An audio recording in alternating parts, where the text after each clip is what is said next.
अस्सलाम वालेकुम दोस्तों, मैं हूं माजिद मलिक और आप देख रहे हैं ख्वाबों की दुनिया। आज का हमारा मौजू है हवा की बेटियां। लेकिन असल कहानी की जानिब बढ़ने से पहले हमारी आपसे इंतहाई एहतराम से दरख्वास्त है कि पहले चैनल को सब्सक्राइब करते हुए साथ मौजूद बेल बटन को भी दबा दें।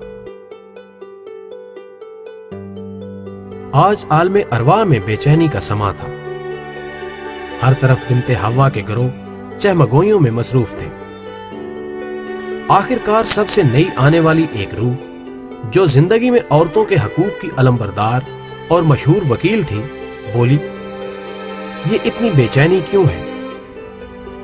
एक सयानी बोली, आज औरतों का आलमी दिन फानी दुनिया में जोरों शोर से मनाया जा रहा है।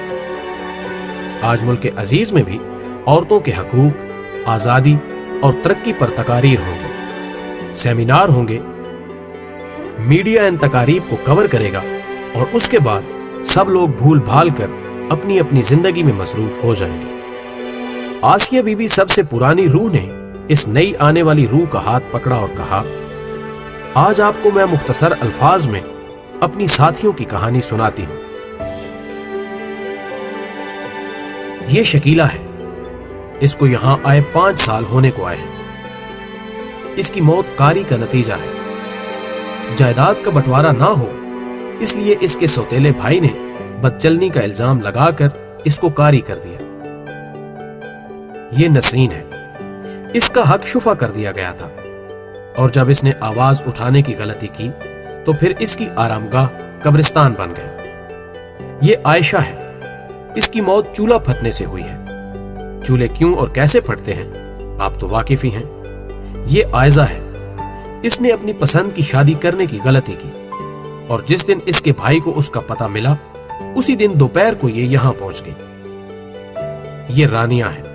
इसका गुनाह यह है कि ये नरीना औलाद पैदा नहीं कर सकी।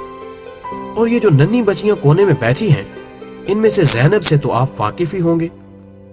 इनके साथ क्या गुजरी वो बयान करने की मुझ में भी सकत नहीं है। अचानक हर तरफ सकूत छा गया। इन सारी कहानियों के किरदार और जिम्मेदार कौन थे? शायद हम, शायद आप, जो हकूक फराइज का ढंढोरा तो पीटते हैं मगर अमल के वक्त लंबी तान कर सो जाते हैं। वीडियो पसंद आने की सूरत में इसे दोस्तों के साथ शेयर करते हुए हमें अपनी कीमती आरा से जरूर आगाह कीजिएगा।